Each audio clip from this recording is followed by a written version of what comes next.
Oigan, ¿qué pensarían si les dijera que un texto escrito hace 2000 años tiene una especie de código de seguridad integrado? Uy, suena a película. O sea, un algoritmo matemático así súper oculto diseñado a la perfección para que absolutamente nadie pudiera añadir o borrar una sola palabra sin romper todo el sistema. Suena a un thriller de ciencia ficción, ¿no? Totalmente. Suena a algo que requeriría, no sé, computadoras cuánticas y criptografía moderna. No a un grupo de personas escribiendo en pergaminos a la luz de una vela, digo, en la antigüedad. Exacto. Pero cuando empezamos a escarbar en los textos antiguos, descubrimos que la historia documental no es tan plana. Y esa es precisamente la misión de nuestro análisis a fondo de hoy. Así es. Vamos a explorar un documento que, la verdad, te vuela la cabeza. Es un texto de Chuck Missler, compilado y traducido por Fidel Rangel, que se llama Los últimos 12 versículos de Marcos. Un misterio de hace 2000 años, básicamente. Sí, el objetivo es desentrañar este misterio literario. Hay un debate enorme, pero de verdad gigante, sobre si el final del Evangelio de Marcos, del versículo 9 al 20, del capítulo 16, es legítimo, o si fue una adición inventada siglos después, o si fue suprimido deliberadamente. Ahora, a ver, antes de arrancar con las teorías de conspiración y las matemáticas, creo que es súper importante hacer una pausa. Hay que poner las cartas sobre la mesa para quienes nos escuchan. Claro, el aviso de rigor. Exactamente. Estamos hablando de pasajes que abordan debates teológicamente muy intensos. Así que para efectos de esta exploración no estamos tomando partido. No buscamos validar ni refutar las creencias religiosas de nadie. 100%. La idea es analizar de manera completamente imparcial los datos históricos y pues las anomalías estadísticas que presenta la fuente. Bueno, pues vamos a desempacar esto desde el principio. Para entender por qué demonios estaríamos buscando un código matemático oculto, primero necesitamos entender por qué estos 12 versículos están, digamos, en el banquillo de los acusados.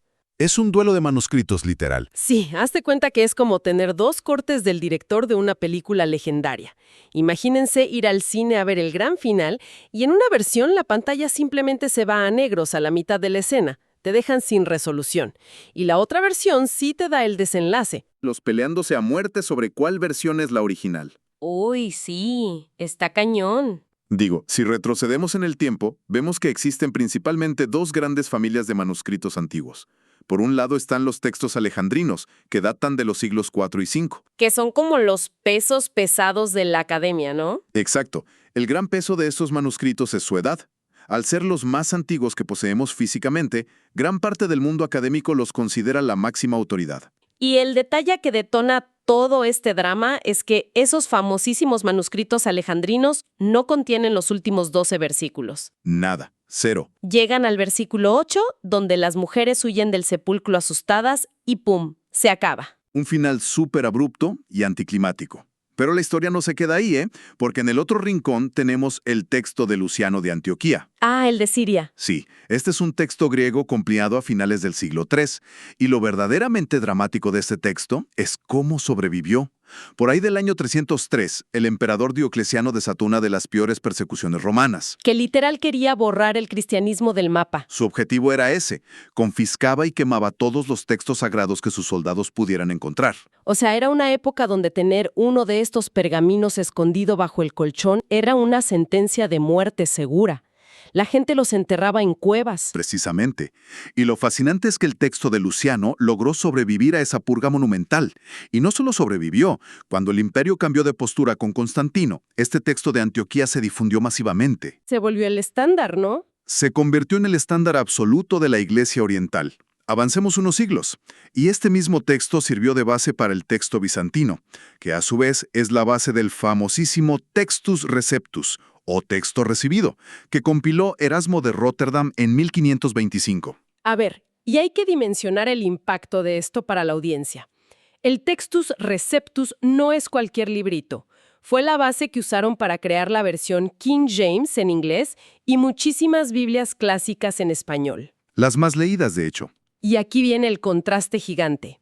El Textus Receptus sí incluye de manera íntegra, palabra por palabra, esos 12 versículos finales de Marcos.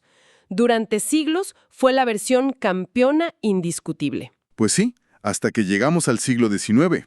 Ahí el panorama académico da un giro de 180 grados. ¿Qué pasó ahí? Entran en escena dos personajes clave, Brooke Foss Westcott y Fenton John Anthony. Hort eran dos clérigos y académicos británicos. Dedicaron casi 30 años a crear un Nuevo Testamento en griego, publicado en 1881. ¿Ok? Pero su enfoque fue completamente distinto. Despreciaban el Textus Receptus y decidieron basar su trabajo casi exclusivamente en los manuscritos alejandrinos, los que no tenían el final. A ver, espérame. ¿Me estás diciendo que dos académicos del siglo XIX simplemente decidieron borrar un pedazo de un texto milenario basándose en un par de manuscritos incompletos? Y todo el mundo dijo, va, adelante. Básicamente, argumentaron que los textos más viejos debían ser los más puros. Asumieron que los 12 versículos finales eran un error de algún escriba distraído o alguien queriendo darle un final más bonito. No inventes. Y el impacto de Westcott y Hort fue masivo, ¿eh? Al preferir los textos alejandrinos, se desvieron del texto griego tradicional en más de 8.400 ocasiones. O sea, le hicieron una cirugía mayor al documento, no fue un ajuste de comas. Para nada. Pero, claro, aquí es donde los defensores del texto tradicional saltan y dicen, oigan, tal vez los alejandrinos no son los más puros, sino los más corruptos.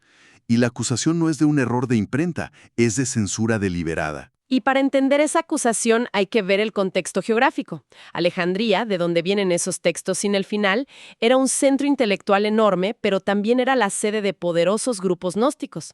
A ver, detengámonos ahí un segundo para hacer una aclaración súper necesaria. Para quienes no están tan metidos en esto, ¿qué onda con el gnosticismo? ¿Por qué les importaría tanto el final de Marcos? Excelente pregunta. El gnosticismo era un conjunto de corrientes que, en términos muy simples, creían que el mundo material, la carne, todo lo físico, era inherentemente malo o impuro. Solo lo espiritual valía la pena. Exacto. Entonces, la idea central del cristianismo ortodoxo, o sea, que Dios se hizo hombre de carne y hueso, y sobre todo que hubo una resurrección física del cuerpo, les resultaba inaceptable, repulsiva filosóficamente. Ah, claro. Si tu regla número 1 es que el cuerpo físico es malo, la idea de un Mesías resucitando en un cuerpo físico te arruina la doctrina. Te la destruye por completo. Y resulta que esos 12 versículos finales de Marcos hablan explícitamente de la resurrección física, de Jesús apareciéndose, confirmando su divinidad. O sea que la teoría es que los escribas alejandrinos no perdieron el final, sino lo cortaron a propósito. Esa es la teoría de los defensores del texto tradicional. Les incomodaba teológicamente, así que tijera en el versículo 8. ¡Qué locura! Y hay un chisme histórico que le echa más leña al fuego. Los diarios personales de Westcott y Hort revelan que ellos mismos tenían simpatías por estas ideas menos literales, no interpretaban la expiación de forma ortodoxa. Ah, caray. O sea, tenían un sesgo gigantesco a favor de omitir justo lo que el gnosticismo rechazaba. Todo indica que sí, consciente o inconscientemente. Pero, a ver, siendo súper objetivos, todo esto suena a un chisme histórico buenísimo, pero es un juego de acusaciones. Unos dicen, tú lo borraste y otros, tú lo añadiste. Si no hay máquina del tiempo, ¿cómo salimos de este empate? Y ahí es donde la arqueología documental nos da una pista que rompe por completo el argumento de la adición tardía. Se trata de los escritos de los primeros padres de la Iglesia. Ajá. Específicamente Irineo e Hipólito. Ireneo escribió extensamente alrededor del año 150 e Hipólito en el siglo II. Y ambos citaron palabra por palabra pasajes de esos 12 versículos. Oye, a ver, hay que subrayar esto porque es la clave. Si estas figuras están citando el texto en el año 150 y los manuscritos alejandrinos son del siglo IV, las matemáticas no cuadran. Es que no cuadran. Es imposible que el final sea un añadido medieval si ya había tipos citándolo 200 años antes de que se escribieran las famosas copias puras. Es un golpe devastador para la teoría de Westcott y Hort. Demuestra que el texto completo ya existía y circulaba antes de que Alejandría produjera sus versiones recortadas. Lo cual hace súper plausible que lo hayan borrado a propósito. Pero mira, me voy a poner la capa de abogado del diablo un ratito. A ver, échale. Los falibles, siempre habrá quien diga que alteraron a Ireneo o algo así. Necesito pruebas internas, algo sólido en el texto mismo. Y me encanta que te pongas escéptica, porque esa exigencia de rigor nos lleva a la segunda parte del análisis que presenta la fuente. Dejamos los debates de arqueólogos y entramos a las matemáticas y la estadística. Aquí es donde la cosa se pone verdaderamente alucinante para quienes nos escuchan. Piensen en los escáneres biométricos de hoy. Los de huella o retina. Exacto. Para desbloquear el celular, el sistema busca puntos únicos que no se pueden falsificar. Pues resulta que este texto griego tiene una huella dactilar equivalente, un sistema basado en el número 7, la estructura heptádica. Pero dar contexto, el número 7 es súper común en la Biblia como símbolo de completitud. Pero lo que pasa con la estructura interna de estos 12 versículos desafía cualquier probabilidad casual. Y no estamos hablando de que la palabra 7 aparezca escrita, ojo, estamos hablando de contar las piezas del rompecabezas. Si tomas el texto original en griego, tiene exactamente 175 palabras. ¿Qué es un múltiplo de 7? 7 por 25. Cualquiera diría, bueno, una coincidencia. Pero apenas empieza. Esas 175 palabras usan exactamente 98 términos de vocabulario diferentes. 98 es divisible por 7. 7 por 14. Y si bajamos a nivel de letras, agárrense, el total de letras es 553. Múltiplo de 7. 7 por 79. Hay 294 vocales, múltiplo de 7, y 259 consonantes, también múltiplo de 7. Pensemos en el nivel de restricción que esto implica. Imagina que escribes una historia. Quieres que tenga sentido, pero cada que cambias un sinónimo para que suene mejor, arruinas el conteo de letras, de palabras, de vocales. O sea, yo te reto hoy a mandar un mensaje de WhatsApp donde letras, palabras, vocales y consonantes sean todas múltiplos de 7. Te vuelves loco. Terminas escribiendo algo que no tiene sentido. Sí, parece que tuviste un cortocircuito. Y aquí viene lo peor. Porque si contar letras suena difícil, con la gematría esto ya es ridículo. A ver, expliquemos la gematría rápido. Los griegos y los hebreos no tenían números arábigos como nuestro 1, 2, 3. Usaban su alfabeto. O sea, las letras eran los números. Exacto. La alfa era el 1, la beta el 2. Cada palabra escrita es literalmente una suma matemática. Si sumas el valor de todas las formas léxicas de este pasaje en disputa, da 103.656, que es 7 por 14.808, sin decimales. Y afecta palabras individuales. El análisis de Misler menciona la palabra tanasimon, que significa mortífero. Solo aparece aquí en todo el Nuevo Testamento. ¿Y cuánto suma? Su valor numérico es 581, 7 por 83, y está precedida por exactamente 126 palabras en el texto. Otro múltiplo de 7. No bueno. Esto lo descubrió el doctor Ivan Panin, un genio matemático de Harvard. Dedicó 50 años a buscar estos patrones, a mano, sin computadoras. Encontró 75 características heptádicas en este pasaje. 75 capas de sietes. Si mueves una coma, todo colapsa como un castillo de naipes.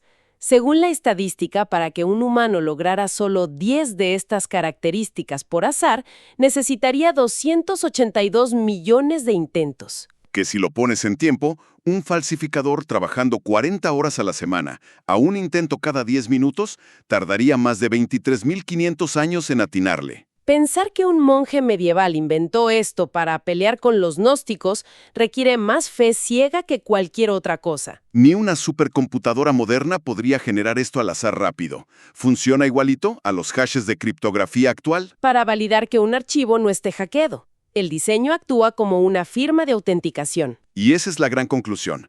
Empezamos con un chisme histórico sobre herejías y académicos victorianos alterando Biblias. Pero el texto nos dice que no confiemos en sesgos humanos porque trae su propio sistema de seguridad inoxidable. Especialmente hoy en día que vivimos aterrados por las fake news y la inteligencia artificial. Saber que un documento antiguo tiene este nivel de validación gramatical es revolucionario. Transforma cómo vemos la historia antigua. No es tan frágil. Y nos deja con una pregunta provocativa para la audiencia. Si estos 12 versículos tienen esta red matemática tan densa que apenas hoy podemos entender. Imagínate qué más hay. Exacto.